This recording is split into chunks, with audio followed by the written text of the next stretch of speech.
Okay, this is Darius Ducré, head strength and conditioning coach here at Kirtland Air Force Base with the 58 Sal, former collegiate strength and conditioning coach, on the Coaches Collective with Coach Tanner. And don't hate me if I mispronounce the last name. Is it Maher or it's Maher? Maher. Yep. Okay, thank you, Coach. All right, glad to have him on with us today. As you can see, he's with University of Florida. All right, we're going to go ahead and start off with Coach giving us two and a half minutes of his story, where he's been and how he's got to where he is, and anything else. Coach, the floor is yours. Sure. So I guess my strength career just started pretty typical. First time in the weight room was high school football. Wildly mediocre high school football player. Went to junior college, was lucky enough to earn a scholarship to Tarleton State University, which is a Division II in Texas. Oh, excuse me, they're a 1AA now. I apologize. Yeah.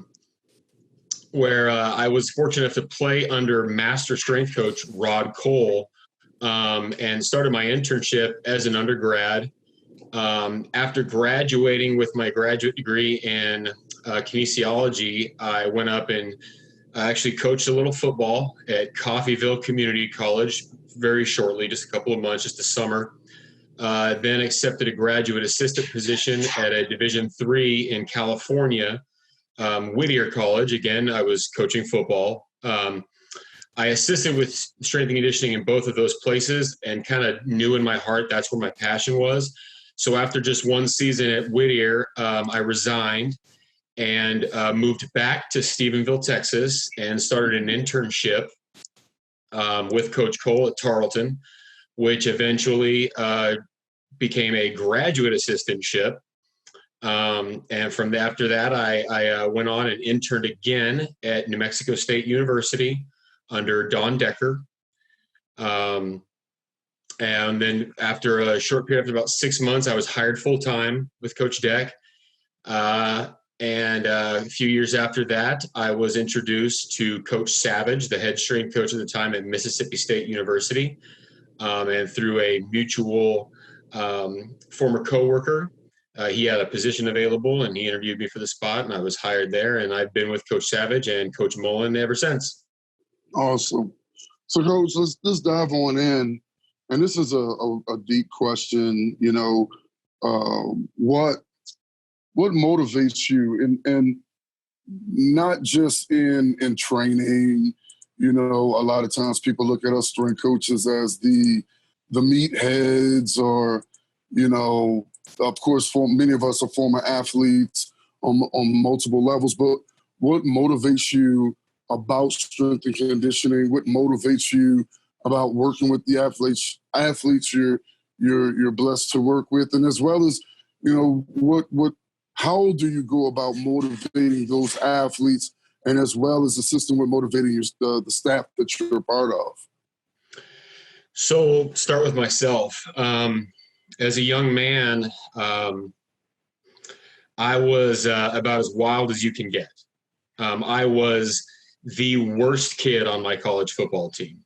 You know, I did everything in my power to embarrass myself, my family, my program. I did everything wrong.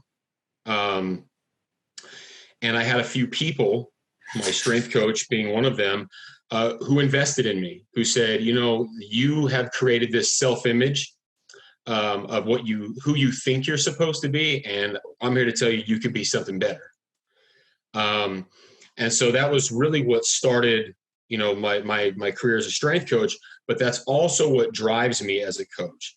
I want to be the guy for that young person, that young athlete who's lost and maybe has a bad image of themselves and doesn't believe in themselves the way that they should.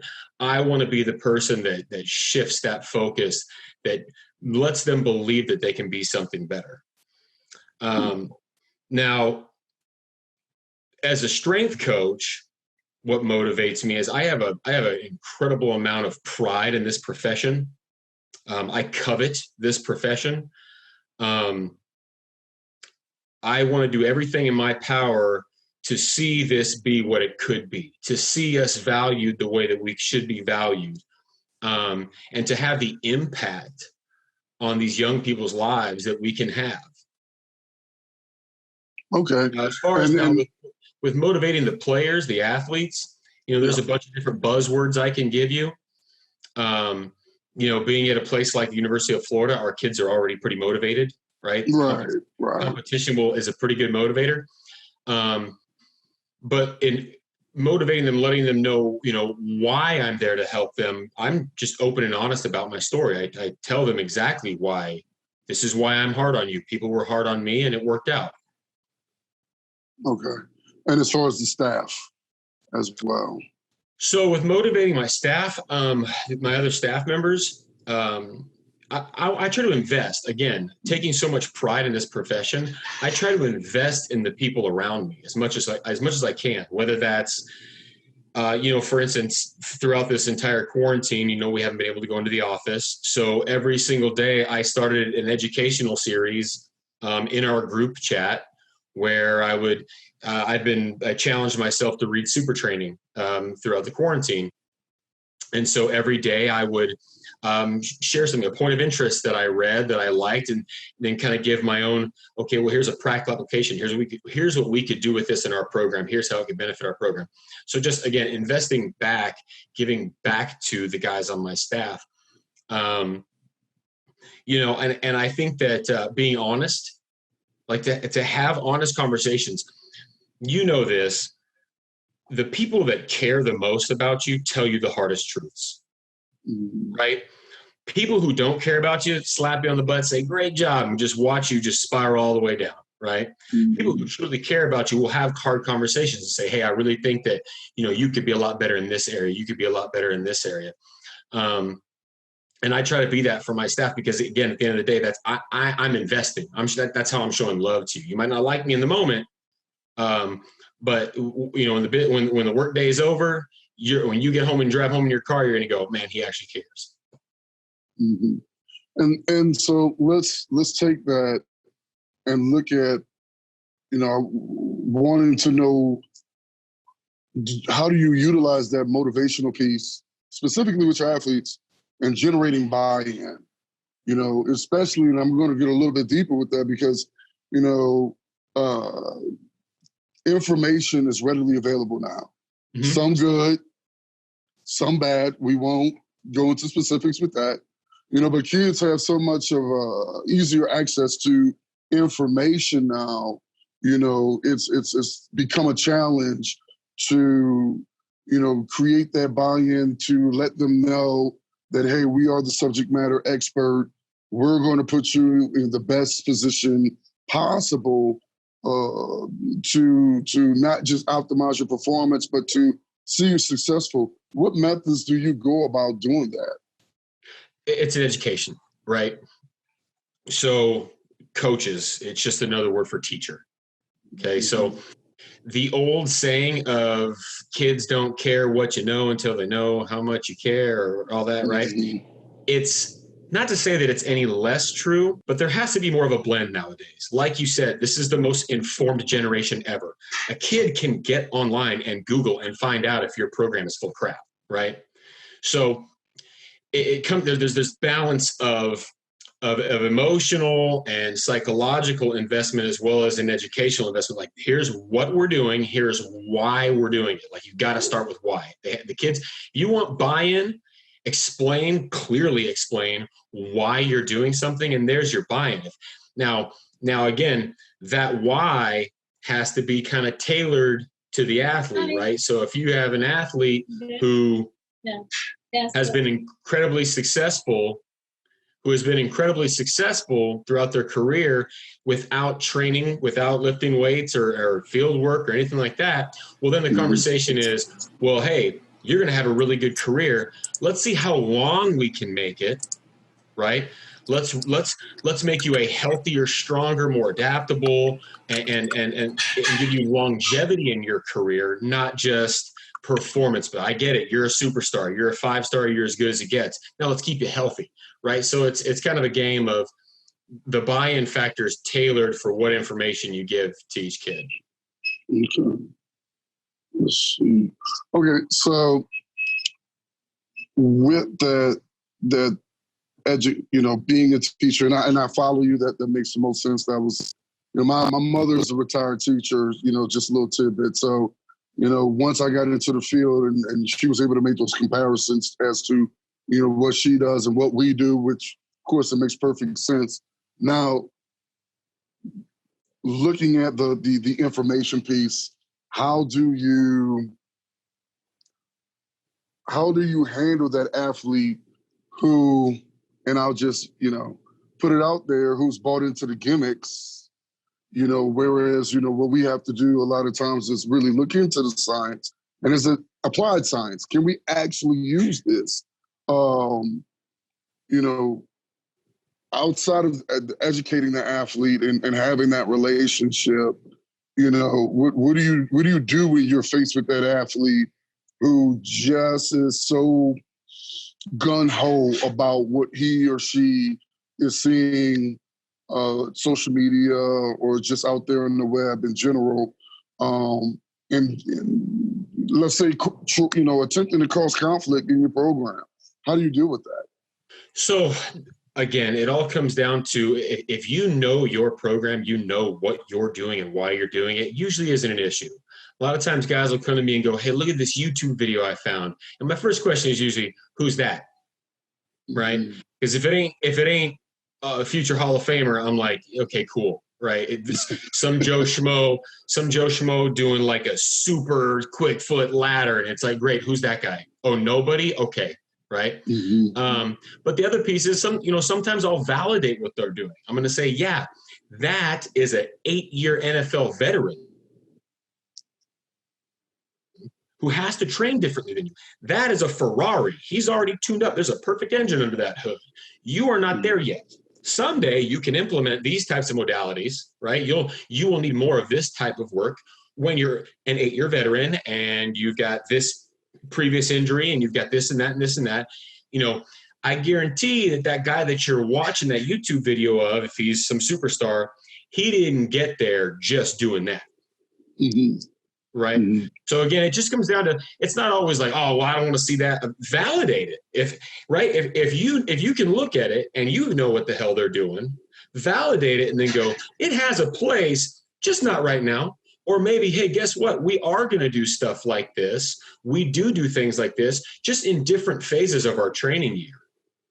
Right. This is a really advanced drill. We're not ready for that yet. I need you to master the basic movement patterns before we start getting into all this crazy cone chasing, right? Here you are, you're asking me to do this psycho 17 cone course.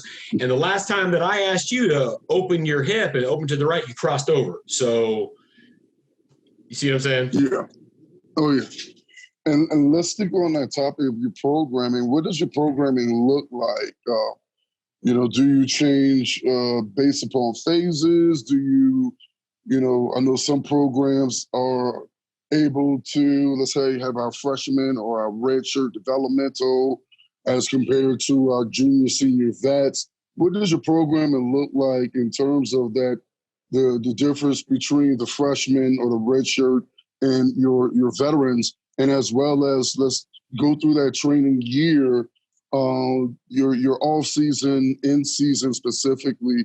And one thing that I'm very interested in, and I think the viewers will be interested in, is the preseason aspect of what you guys have been able to do and accomplish since y'all been there. Okay, sure. So let's start like big picture, right? Let's start with just like the training year as a whole. We do follow, well, let me preface this. So everything that we do, like big picture, falls under the philosophy that the weight room is designed to supplement the field work. Okay. Field work is what's important. That's where the game is played. That mimics the sport. Those are the skills that will carry over into better performance. Okay. In the weight room, we follow your traditional Eastern Bloc hypertrophy phase, strength phase, power and speed phase. Okay. No magic there. Again, it's all about optimality. right? We have a finite amount of time. The human body can only support so many modalities at once. So we want to really focus in and spend all of our resources, our recovery resources, on one thing at a time, right? Maximize that potential before it feeds into the next phase. On the field, so we start the year very, very basic. That we start the early off season, our field work, we break our field work down into basically five big mechanics. So acceleration and deceleration, max velocity, change of direction, and angular speed. Okay, those five things are like the base skill of most field sports, right? That's kind of what the NFL is looking like with what they're looking for in the combine tests. They're trying to test those things. How well can you do those five things? Okay. So we start very, very basic, right? For a multitude of reasons. One, you and I both know that we're dealing with the most deficient athletes in the history of organized sports, right? Kids over-specialize sooner than they ever have before. Young physical education is just rolling a ball out, right? There's no movement patterns are taught. The same goes for high school football. Not all of them. I don't want to insult any of them. There are some really, really high-quality high school strength coaches out there. But a lot of coaches in high school get caught up just chasing cones, run around. And, we get 5-star guys in. And like I said, I'm like, hey, pick that foot up, open your hip, turn to your left. And they false step and cross over. And you're like, oh, wow, okay. Right. So we take that general principle. Again, we are teaching. It's like the same way you would teach a kid mathematics, right? Mm-hmm. If when you you're going to teach a child mathematics, you don't bring them in the first day and go, okay, well, here's long division. And that's what a lot of coaches get caught up in doing. They come out like the first week and there's like 50 cones out there and it's like run over there, jump over this, duck under that, zigzag, and then sprint, right? And then it's just all these crappy movement patterns. The athleticism there was never an opportunity to truly write better patterns and create better movement patterns and better motor programs, more importantly. So athleticism isn't really improved. You just sort of like get better on your feet, get some ground contact, whatever you can, the soft tissue and those sorts of things. There's adaptation there. But as far as athleticism, it's never really improved. So we take that approach of, well, here, let's identify, right? The same way you bring a kid and go, okay, this is a 1, this is what a 1 looks like. Okay, this is a 2, this is what a 2 looks like, right? So we do the same thing. This is acceleration. This is what acceleration arms feel like. This is what acceleration leg mechanics feel like. Body bracing, position.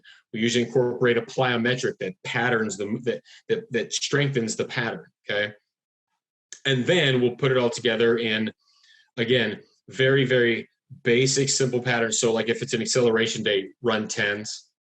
Right. Start by creating the angle for them. So put them in a 3-point. Right. So the acceleration angle is already created for them as they come out. And then as time goes on, slowly make it more complex and force them to create it, coming out of like a 2-point, force them to throw and drive, create acceleration angles. And the same is true for all of those other skills that we talked about. So we just break that down throughout the week. Now, as the season goes on, as the off season goes on, the work on the field becomes more complex as we transition through, right? So in the weight room in our hypertrophy phase, we also have a general strength focus as well. So with the higher volumes, we also create a level of instability. So if, we're not a program that believes in magic exercises, right? There isn't like the best exercises is the one that I can most efficiently overload throughout the year. Okay. So we don't overthink this type of lunge. Now we do the traditional stuff, back squat and bench press and deadlift. And we do a number of different triple extension regressive movements. But it's not, we use those movements because they're so efficient to overload. So it's not like again, the back squat is magic. Every guy I ever beat out as a player squatted more than I did, right? But I was better up here. So again, the weight room is designed to supplement the field work. So during our hypertrophy phase, we use a lot of general strength work as well, a lot of imbalances. You know, if it's a lunging mechanic, it'll probably start overhead and then transition to a front rack. But the way that we're affecting like the actual musculature that we're trying to directly affect, which is like a unilateral quad dominant movement, that part doesn't change. It's just kind of where the bar is. How much extra activation are we getting? Okay, while we're going through those basic skills on the field. Now, as we rev up on the field, now we're starting to accumulate a lot more fatigue on the field, right? As everything becomes a little more chaotic, we start to mimic more and more of the sport, which is just field chaos, right? Things will get a little more, as we get into our strength and power and speed phases, things we get a little more basic in the weight room. That's where you'll see like a traditional, you know, just barbell back squat and barbell lunging and those sorts of things, right? Presses, and that way we mitigate fatigue more efficiently. So that everything's not crazy as hell in the weight room and crazy as hell on the field. And suddenly you're starting to get into some pretty deep water on those peaking weeks.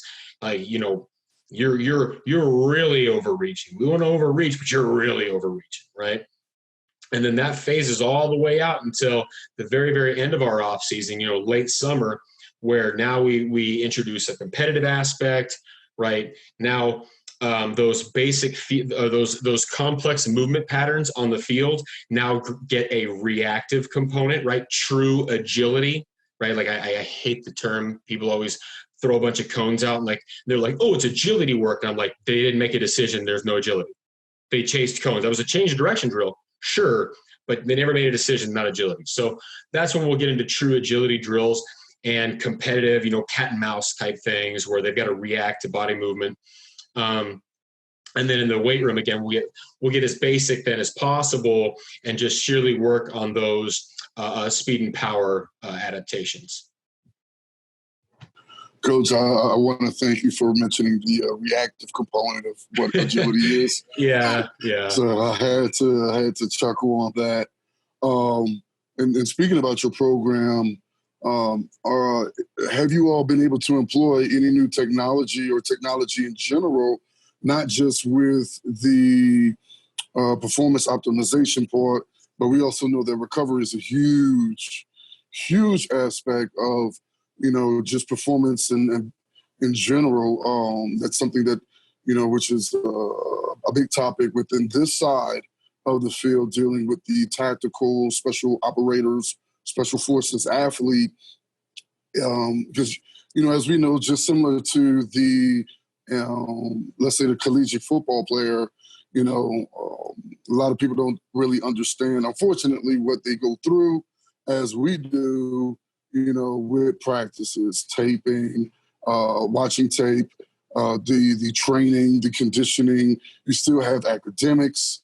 You may have tutoring that's going on that's mandatory.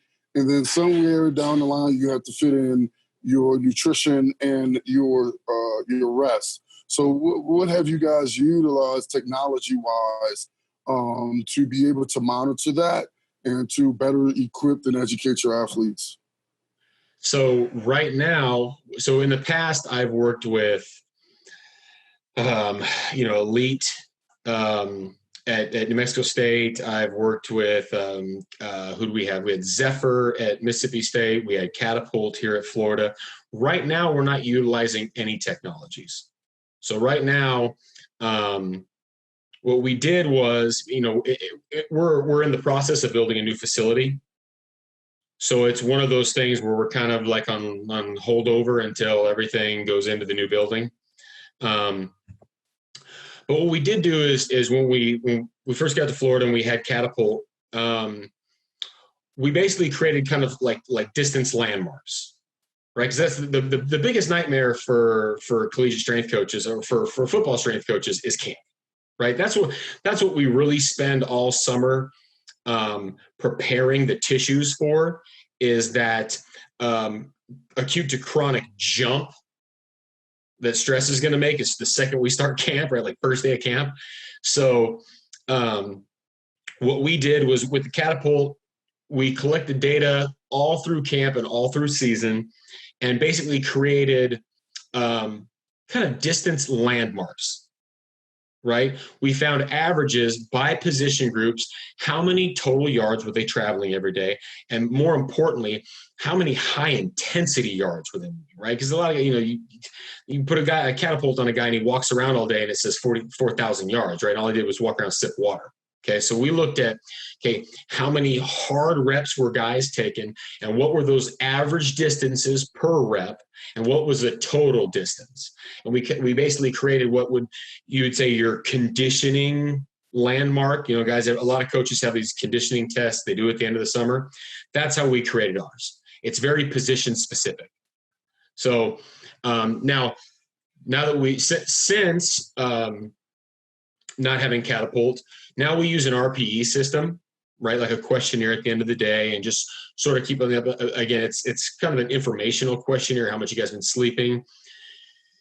That's the RPE system is really good. If you don't have anything, it is a flawed system, right? Because when you ask a guy how hard was today's practice, his first thought isn't, well, I had a test yesterday and I didn't sleep great last night because I did bad on the test, and right. So the scores get skewed, but at least it gives us some kind of it can open some dialogue with guys like, hey, what was up? Everybody else said today's practice was a 4. You said it was an 8. What's going on? Right. And then they tell you, okay, well, this, and you are okay. It's like you said, stress is stress, right? We can't compartmentalize stress. A test, your girlfriend, you didn't eat well, you fell asleep early, forgot to eat dinner, right? Stress is stress.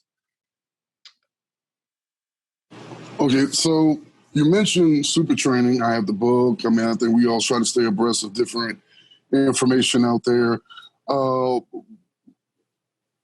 Either as a staff or yourself personally, however you want to answer, what direction do you go into to find your continual education? How do you continue to increase your knowledge base so you can stay abreast upon what's out there and what's usable? Okay, so I'm sort of like an informationaholic, right? Okay. There's a number of different places I go. There are sports scientists that I follow. There are different podcasts that I follow.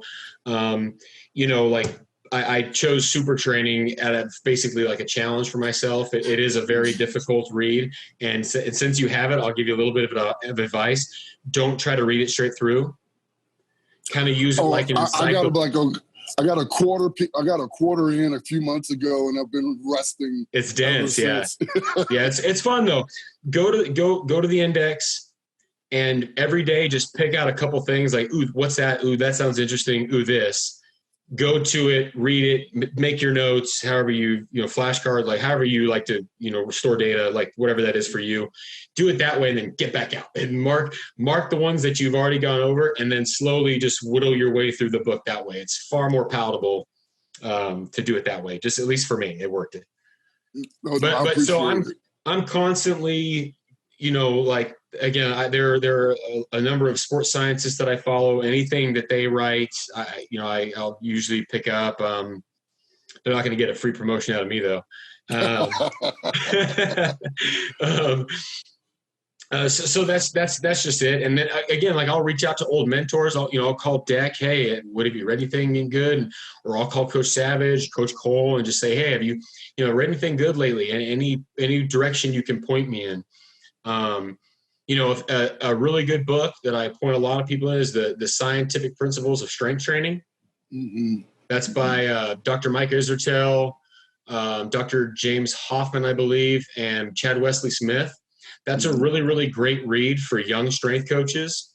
Can really, really lay out some of those big variables that a lot of guys miss: fatigue management, variation, those sorts of things. I mean, everybody knows, right? Everybody knows specificity and overload and things like that. But there's those smaller components, but equally important, that a lot of young guys overlook. They just want to get in there, put more weight on the bar, right? that book can really, really help young guys clear up. Okay, I probably need to mitigate some fatigue here, right?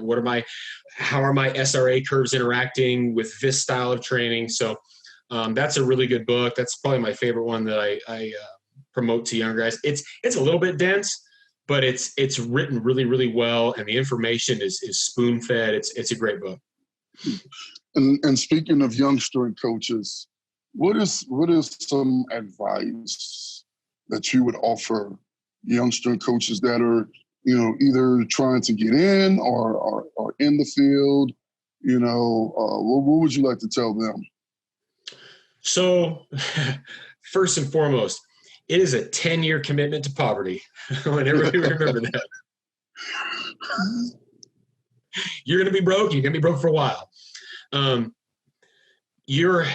You have to have a why, right? So it has to be bigger than, well, I like to train. I worked really hard in high school and I saw the benefits. That's so shallow, man. Like this job requires so much sacrifice from your personal life, from your relationships. Your why has to be bigger than, man, I really like weight rooms and I feel cool being a strength coach. It's got to be bigger than that. Because the kids deserve bigger, right? The athletes deserve more than that. And having said that, if your why is big enough, you better have some thick ass skin. Like, you want to get into this, it's going to take, like I said, you're going to be broke. You're going to be broke for a while. There's going to be some people that are going to, you're going to have some mentors that challenge every single bit of you. You got to be able to take that on the chin, take it as, right, when you're an intern or a GA or an entry-level coach and your head coach comes down on you, he's a coach. The same philosophy that you apply to kids, you can't like look at a kid and get mad when he takes getting coached hard personal, and then you take it personal. Like, it's a business. If your head coach is yelling at you about something, he's coaching you. He's investing in you. Take it, change what he wants you to change, and move on, right? This is not an industry for thin-skinned people, right? It is for highly, highly adaptable people. You got to have like grit about it. There's going to be times, all the time I get old guys that interned for us, because we stay really, really tight with our old interns. It's not like a use you and abuse you and toss you out type of thing. We can go more into that later. But I'll have a lot of guys, man, I just got passed up for a GA job. And I'm like, I got passed up for a GA job. I worked a whole year for free as an intern, and while managing a Hibbett Sporting Goods, right? I wake up at 5, open the weight room at 5:30, work till 9, go get dressed in my car, drive over to Hibbett's, open the door, open the building, work till 3, get back in my car, put my training clothes on, drive back to the weight room, work till 6:30, and then get my workout at night, right? I did that for a whole year, and then here come the GA spot, boom, boom, boom, and all of a sudden one day there's this kid sitting in the weight room with a suit on. End of the day, Coach Cole walks up and goes, "Hey, I'm going to hire that guy instead of you." And I went, "Great, perfect. Does he have a roommate? I'm moving him with me." Right? I just wore it. Just took it and said, okay, I'm wanting, obviously. Something I'm missing, this kid's got. I'm going to steal it now, right? But I didn't stop. I stayed in the weight room, kept interning. 6 months later, another GA spot opened up, and I got it. And now here I am working at the University of Florida. So I tell this to guys like, man, like, there's going to be pitfalls, man. There's going to be drawbacks and fallbacks, and bad things are going to happen. That's kind of like life, right? If this is big enough to you, again, if your why is big enough, it won't matter. The guys come and intern at Florida, and then suddenly they're like, man, I don't want to take this GA job at a D2 out in the middle of nowhere. I'm like, I came from a D2 out in the middle of nowhere, right? And I worked my ass off, and now here I am. So if it's big enough to you, if it's important enough to you, if you're doing it for the right reasons, fight, man. Stay in it. And huge point you made about the I don't want a D2 GA-ship or internship. I think we've all been there. Man, these guys don't get it. You go take a D2, you go take a D2 GA job. If you're a GA at a Power 5, right, D1 school, you're maybe working one team. You're like basically just a paid intern. Most places, right? Man, you go take a D2GA job, you're going to be the head guy for tennis or head lady for all these different, you're going to have like 5 different sports to yourself. You're going to be like the head strength coach. All you got to do is just make sure that you report to the head guy, and you're going to assist with all the big teams. I mean, there's so much more experience to be gained out of like the smaller school experience, which is what I got. Guys overlook it. I'm like, go get that experience. Go work. They come work football with us, and then they're like, well, I don't want to work Olympic sports. I'm like, why? Those athletes are phenomenal. I mean, this is my first. When I got to Mississippi State, it was the first time I'd ever just been with football. When I was at New Mexico State, I was the head strength coach for volleyball, baseball, track and field. I had like a multitude of multicultural, all internationals. You know what I mean? When I was at Tarleton, I've coached from cheerleading, man, right, all the way to like, and I loved all of it. Every athlete is so much fun. And some guys, they get caught into this. Well, I don't want you to train this and that. Why, man? This is what it is. This is the big thing. You get to affect young people from all over the world. I mean, I have students from Spain, old student athletes from Spain that still contact me on social media and say, hey, coach, happy birthday. I was working out the other day, thought of you. Like just things like that. Yeah, and that's something to be said too, because I wanted you to also touch on, I think, some of the issues that we have too, especially when we go to our conferences and you got those young coaches and they're looking at the logo. Everything is about the logo. What do you have on your chest? If you don't mind, spend some little time on what do you think about that with those young strength coaches, and as well, how do we create change? How do we, in speaking about improving our industry, as you stated, with the legitimization of what we do, and how we do it, the whole nine. Okay, so the first part we talk about looking at logos, right? I'll tell you this right now. Like, I'm sitting here today because I never said to myself that I wanted to be a Division I strength coach. I never said it. I said, I looked around, I looked at the profession, I saw how few people get to retire as strength coaches, right? I mean, things fall through. Everyone's selling equipment or doing this, doing that, right? They get into teaching, what have you, right? All I said was, I want to stay in this game as long as I can, and I want to make as much of an impact and I want to make as much change as I can. I want every single organization that I enter to be better when I leave it. That was it. I made the big, the old saying, I made the big time where I was. When I was working at a D2 in the middle of nowhere, Texas, man, it was those tennis athletes, those were Olympians to me. You know what I mean? I never ever said I need to be here. I want to be here. I'm supposed to be here. None of that. I said I'm going to work as hard as I can everywhere that I'm at. Make it as good as I can, as big of an impact. I want the whole, not just the team, not just the athletics department. I want the whole university to be better when I leave that place, right? So chasing logos and all that, once again, your why, your heart's in the wrong place. If that's all you're looking at is putting that on, you already missed it. You already missed it, man. This ain't going to work out for you. Because if this is what it is, that's shallow. And at that first drawback, right, that first sign of adversity, that first punch in the face, you quit. You're out, right? Oh, it didn't work, right? Now, as far as developing the entire profession, that's kind of got to start from like a top-down sort of thing. So like I mentioned that I would kind of expand upon our intern education, our intern program, right? We pride ourselves on having the best intern education program in the country. We invest in our interns more than anybody.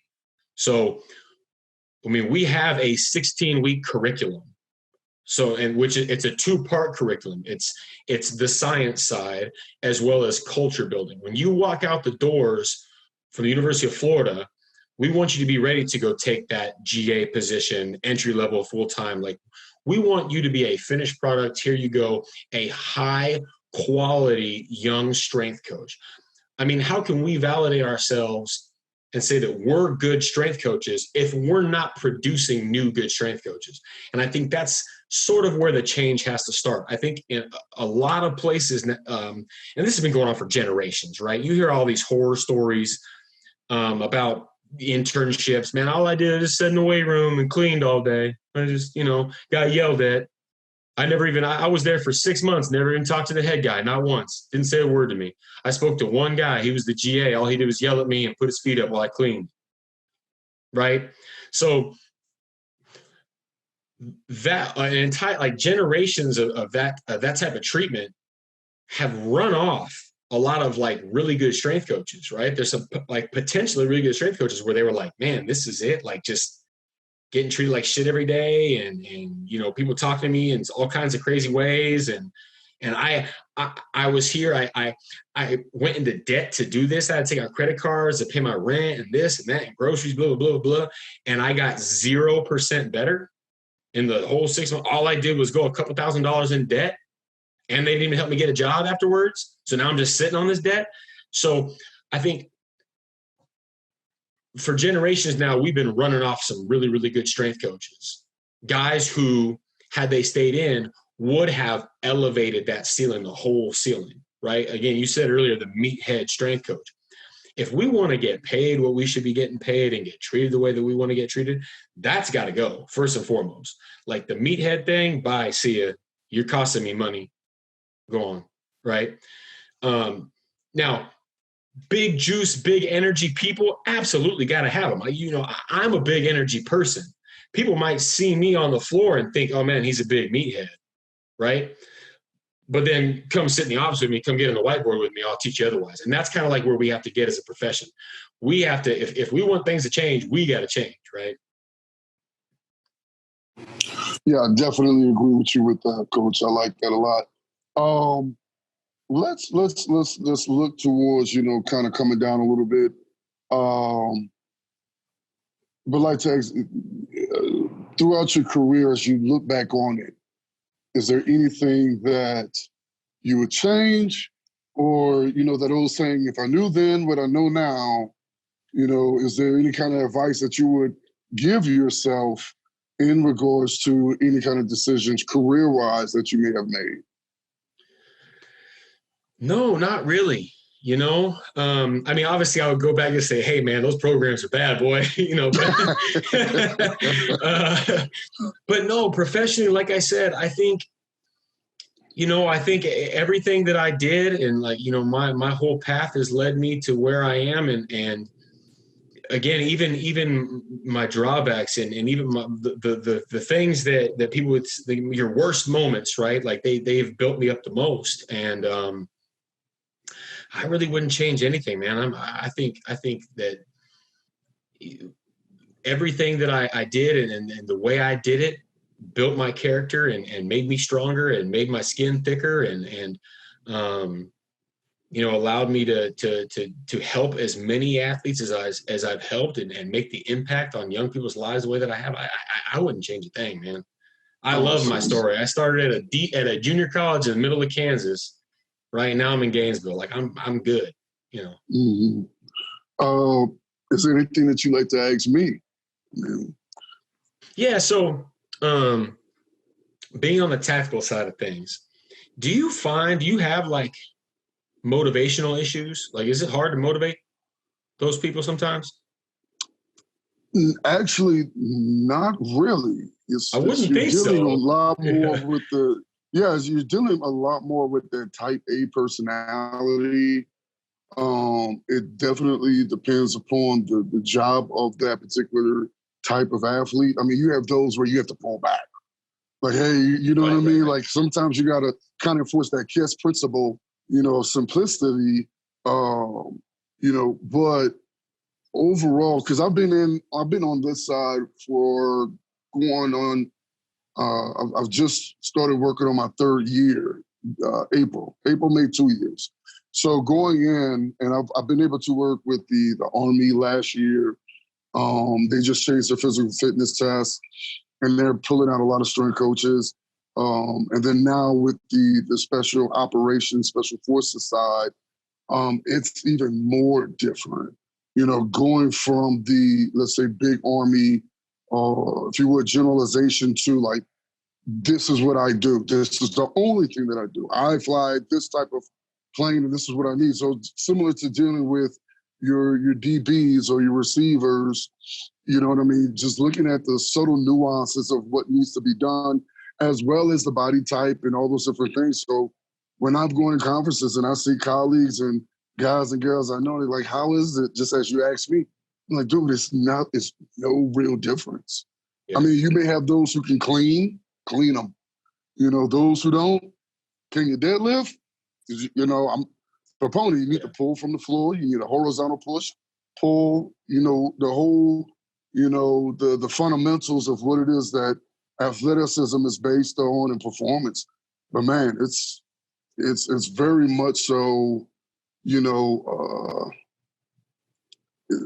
how can I put this? It's going up to someone and saying, hey, here's the menu, and you know that they're hungry already. And they're going to go through that bad boy. So yeah, it's really, I would have thought of it a little bit different, but from my experience, I can say no, it's just like being in college, man. Okay. Let me ask you this. So like, because I'm assuming each branch, there's different requirements, like you said, different jobs. When you perform your needs analysis on like, okay, this guy, this is his job, he's going to be in, he performs this type of warfare, he's going to be in these types of situations, like, do you create, so basically what I'm asking is how much field work do you, like, so for instance, like in my mind, if I was to take a tactical job, right, where I was going to be working with soldiers, one of my like big focuses would be how well do you move, right? Because you get knocked on the ground, getting up on your feet and getting your ass to cover could be the difference between living and dying. So how much like movement patterning and those like basic like field skill work do you do with those individuals? So there are those who will be a little bit better in answering that question just because they would deal with, let's say they were dealing with Rangers or, the Marstock Raiders. When I was on the only side, a little bit more than what I'm doing now. I made it a point, and I make it a point to put that into my programs. Okay. Because at the end of the day, as you already hit the nail on the head, movement capabilities plays a huge role because our wins and losses on this side is different than the collegiate or the professional sport athlete, right? Yeah. The difference between coming home or being able to save your battle buddy compared to, okay, we lost, but we still have an opportunity to make it to the playoffs. So a little more for me, it's huge looking at, exactly. I'm a huge proponent. We need to work full range of motion. We need to, depending upon that training age, you have those who have very low training ages, but they are still very athletic. Starting with the simple, moving to complex movements, depending on how long I'm going to have this individual, this group of people, as well as looking at energy systems. A lot of times, the tradition, if you will, this, push-ups, sit-ups, maybe pull-ups, and running 1, 2, maybe 3 miles or something of that nature, their bodies are not used to, unless they have, which I found, those who play collegiate sports or even high school, the ability to deaccelerate, to brake, to change direction, to reaccelerate. Those are things that I tell anybody, take that from, if you want to get into this side and you love those aspects of being a strength coach, don't stop, put them in. Because at the end of the day, if they believe into you, if they bought into your programming on this side, they're going to do it. And they're going to reap the benefit. Just like, I'll just give a really quick story, because this is a schoolhouse where I'm at. So I deal with different type of pilots, back-enders. We also have maintenance crews as well. One of my pilots that was here for about 12 months, he played college ball and rugby. And towards the end, he was like, Coach, I have to say, I think he said his mile and a half time average was, let's say, a 9:50 to minute. He walked away from me running a 9:30. It was like, Coach, how is this possible? Well, the simple way is we know the greater amount of force we're able to put into the ground, the faster that we're going to be able to move. But we also have to be able to absorb force as well. If your body doesn't have the capabilities of absorbing eccentric or, those forces, well, we're probably going to get injured, you know what I mean? But it's still that same feel-good feeling when you have those who buy into your program, they trust you, and, they trust you, bro. Like, Coach, that it's a greater, in my experience, aptitude. So utilizing every single aspect of what we learn within the field with these athletes is only going to benefit them. It's not going to hurt them. Absolutely. And I think, talking shop, we could do this all day long. I know that I can. So within these last few minutes, let's do a little, what we call the knowledge nugget. If there's anything that you'd like to share in terms of education, it can be experience. You talked a little bit about the why for young strength coaches coming into the field. If you want to touch on any points that you may wanted to, but we didn't get to, this would be the time, and would be greatly appreciated. I would, for you to share that. Sure. I think it's a healthy practice for young people to create a system of core values. I think having that base philosophy, so mine are simple. Honor, loyalty, respect. Boom, right there. Wake me up in the middle of the night. What are your core values? That's them.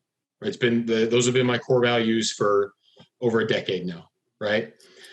I think a lot of times, when we're young, right, we get caught in situations, confrontational athlete or a coach. We're having this issue with this coach, but having that base philosophy of who you are as a person, you always can fall back to, okay, well, how do I want to address this? Okay, well, here's who I am, and here's how that person will handle this situation, right? And it will make a lot of those little decisions a lot easier. It'll give you some validation. And okay, at the end of the day, I know that with this, I'm good with this decision. I'm good with how I handled that situation because this is who I am as a person, and that's how this person would have handled that. Okay. Well, Coach, I want to thank you again for your time. It has been greatly enjoyable. I definitely got a lot out of this discussion, if you will. And Coach, I can't tell you, man, I pray you the best, and I appreciate it. Hope to see you in person. And so that way we can actually sit down with a grease board and go to work. We'll be in contact with you soon. I'll let you know when this is up. And we look forward to further discussions with you, Coach. Enjoy the rest of your day. You too. Thank you so much. Yes, sir. Go Gators.